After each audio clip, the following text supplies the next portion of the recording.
I don't know, it's my first time talking about a book here in YouTube, so I just have like these ideas in my head and I didn't script it, so I think that it's very, very nice for me to practice my English and of course doing this video for my channel. Hey guys, this is Anna. I'm so happy to be able to show you guys this new book I read. It's not actually that new. I think that it was from 2017, but I am just so happy to have this new section in the channel in which I'm going to be talking about books. I'm just going to talk on English right now because the book was on English and that's the whole idea. Currently I'm reading a Portuguese book, so when I finish it I will do a video in Portuguese and everything. So I think that that's really, really amazing. I'm so excited to do that. So yeah.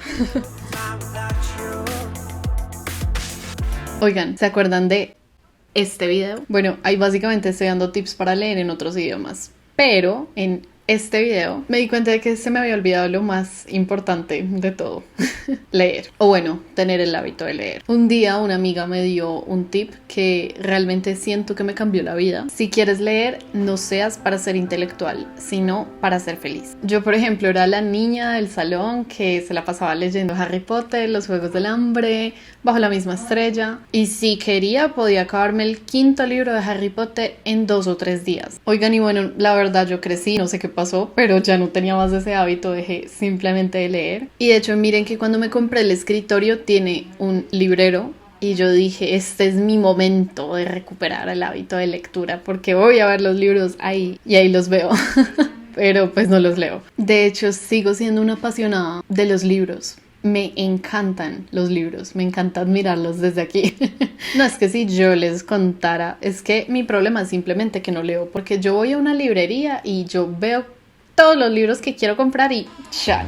Me llevo libros para mi casa. Y a día de hoy no me he leído esos libros y lo peor es que sigo haciendo eso. Es como mi toxic trait. Voy a una librería, me compro libros que nunca me voy a leer. Sí me los voy a leer porque pues por algo los compré, pero a día de hoy no me los he leído. Así que hoy estoy diciendo no más, no más. Si eres alguien que quiere leer más, pero luchas contra el tiempo y la motivación, este video es para ti. No solo vamos a hablar de eso, sino que volveremos a crear el hábito. En caso de que lo hayas perdido como yo, o en caso de que nunca lo hayas tenido. Volviendo a la frase de mi amiga, no leas para ser intelectual, sino para ser feliz. Tú te preguntarás ¿por qué?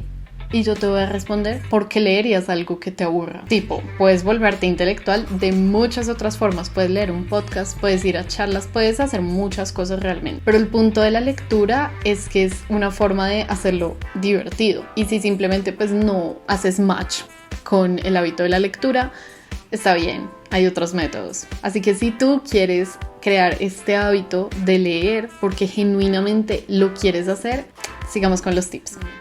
Primero que nada, elige un libro que genuinamente quieras leer. Y ahora sí, definamos un objetivo de lectura. Yo soy fan de ponerme metas todo el tiempo, con cualquier cosa. Tengo que tener un finish line al que sé que voy a llegar. No solo me ayuda a tener un norte, sino que me motiva. Hazte cuántas preguntas creas que son necesarias para definir tu objetivo. Te voy a dar un ejemplo. ¿Cuántos libros te gustaría leer al año? Este año, ¿cuántos libros te gustaría leer? Y una pregunta bastante importante, ¿cuántas páginas te gustaría leer al día? Y es que, ojo, si tú no tienes el hábito, no tienes por qué ponerte una meta de voy a leer 50 páginas al día. No, empieza con cosas chiquitas. Yo, por ejemplo, me voy a poner de meta 5 páginas al día. 5, un buen número. Crea un horario de lectura. Este me gusta mucho porque definir un momento del día para tu leer va a sentar las bases de crear este nuevo hábito. Puede ser por la mañana, durante el almuerzo, antes del almuerzo, después, en la noche antes de irte a dormir. La idea es que tú lo hagas. Y en la medida que tú definas una hora específica del día para hacerlo, vas a hacerlo más parte de tu realidad. Y como sabemos, la consistencia es la clave. El que sigue me gusta mucho porque es algo que yo hacía en mi época lectora. Lleva un libro contigo, siempre. O sea, a donde puedas, obviamente en la medida de lo posible, pero lleva un libro a donde vayas. Nunca sabes cuándo te vas a aburrir por fuera de tu casa. Hay muchos momentos en los que tenemos que esperar en filas, un turno, en fin. Y en vez de leer, muchas veces nos ponemos a scrollear. Así que si tú llevas un libro contigo, estás como añadiendo una posibilidad de qué hacer con ese tiempo. Y es que uno nunca sabe cuándo lo va a necesitar. Yo solo sé que en esa época muy lectora mía, yo siempre llevaba un libro conmigo. Y por último, sé paciente contigo. Oigan, es que crear un hábito no es nada fácil. Y como siempre les digo, ningún proceso es lineal. No hay un proceso perfecto. Si un día no alcanzas a leer, está bien. Lo mejor es que tienes el siguiente día para volverlo a intentar y lograrlo. Repito, tiene que ser un proceso divertido, así como los idiomas.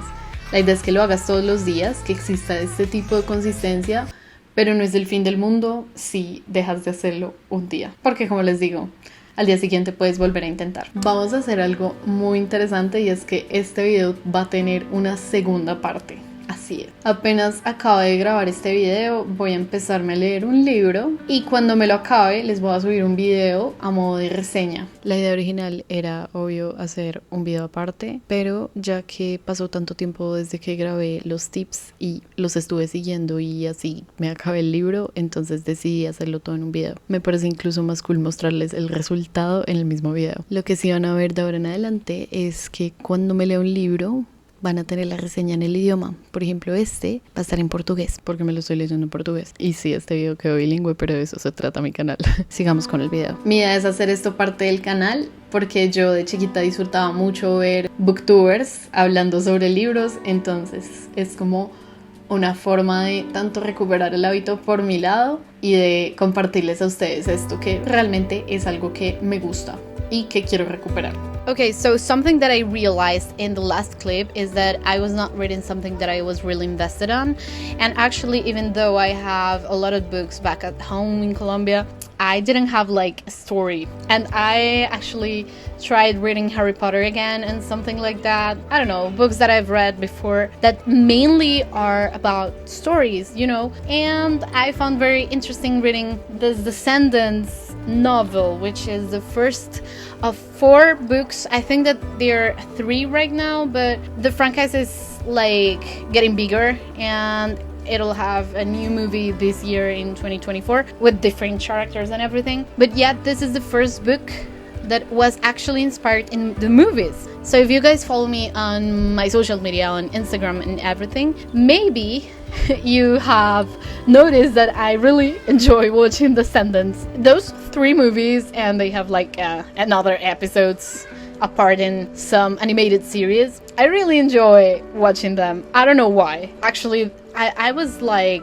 all grown up when Descendants came out, so it's not like something related to my childhood or something, but maybe, I don't know, I just feel like it's cool. I just enjoy the concept, and even though the movies don't have like the greatest special effects or the greatest script or something like that, I really enjoy the story itself. And yeah, that's it. So when I realized that they were books, I was really obsessed with the films, and I bought this one.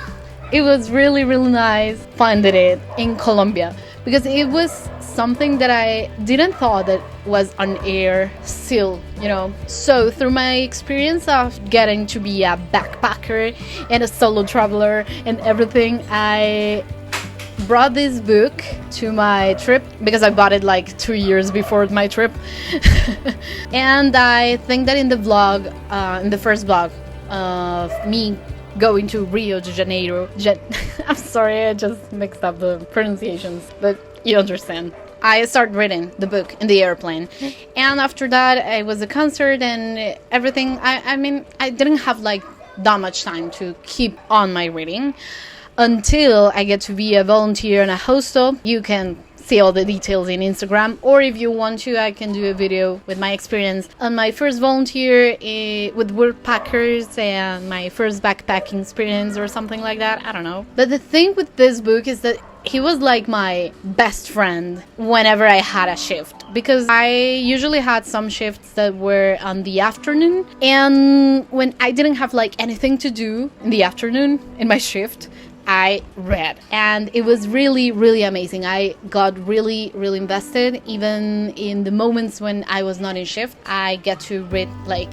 before going to bed, or I don't know, I just go out of my bedroom. I found really interesting the fact that a story has something that if you're really invested in it, you won't stop until you finish, until the end. And I really find this really cool because it's the story of Mel, Evie, Carlos, and Jay before going to Oregon, which is something that it's like a prequel. I find it just like cool, the fact that they had a life in the Isle of the Lost and everything before.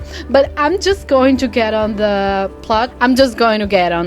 So I can explain to you guys what the story is about. I don't know, it's my first time talking about a book here in YouTube, so I just have like these ideas in my head and I didn't script it. So I think that it's very, very nice for me to practice my English, and of course doing this video for my channel. I'm going to read it, okay? 20 years ago, all the evil villains were banished from the kingdom of Oregon to the Isle of the Lost, a dark and dreary place protected by a force field that makes it impossible for them to leave. Stripped of their magical powers, the villains now live in total isolation, forgotten by the world. But hidden in the forbidden fortress is a dragon's eye. So that's like the scepter of Maleficent, the key to true darkness, and the villains only hope for escape. Escape, I'm sorry. Only the cleverest, evilest, nastiest villain can find it. Who will it be? Ay, qué emoción tan bonita. Ya. So if you have no clue about what is Descendants about, I'm going to explain you very quick. Basically, all the Disney stories, princess stories and everything are like reunited in one whole universe. And as all these stories happen in the same world, basically the Beast, Beauty and Beast, became the president of United States of Oregon, Oregon is the name of the kingdom, I guess. And he took all the villains to this isle, in which both villains and good people had like their own children and everything. The protagonist would be Mal, which is Dove Cameron. I love her. And Mal is the daughter of Maleficent. And yeah, basically it's about that. We have Mal, which is Maleficent's daughter, Jay, which is Jafar's son, Carlos, which is Cruella de Vil's son, and Evie, which is Evil Queen daughter. And yeah, basically in the first movie, this is not a big spoiler, it's actually what the plot is about. They get to be transferred, kind of like an exchange, to a school in Oregon. And there they find like a different lifestyle from the one that they had in the Isle of the Lost. So basically in the book we get to see how was their life before going to Oregon, and how was the routine, how were the interactions and thoughts of each one of them. And it's very nice. I really enjoy it. I think that it's really easy to read, as well as I was not like that much used to reading English. I have read in English before, of course. I've read Harry Potter books and Dracula. I tried to read Dracula, but it was really, really hard because Dracula has another kind of vocabulary that it's not that much understandable as this one, which is for teenagers and kids, and it's very simple. I learned a lot, and I got to be connected to my English again and to my passion of reading, which I really, really enjoy reading. Now I'm reading a book in Portuguese. I already shared the book title in my social media and Instagram, so if you want to have like more updates on my readings and everything, you can follow me on Instagram. And yeah, that would be it. I really hope that you guys enjoyed this video, this new format.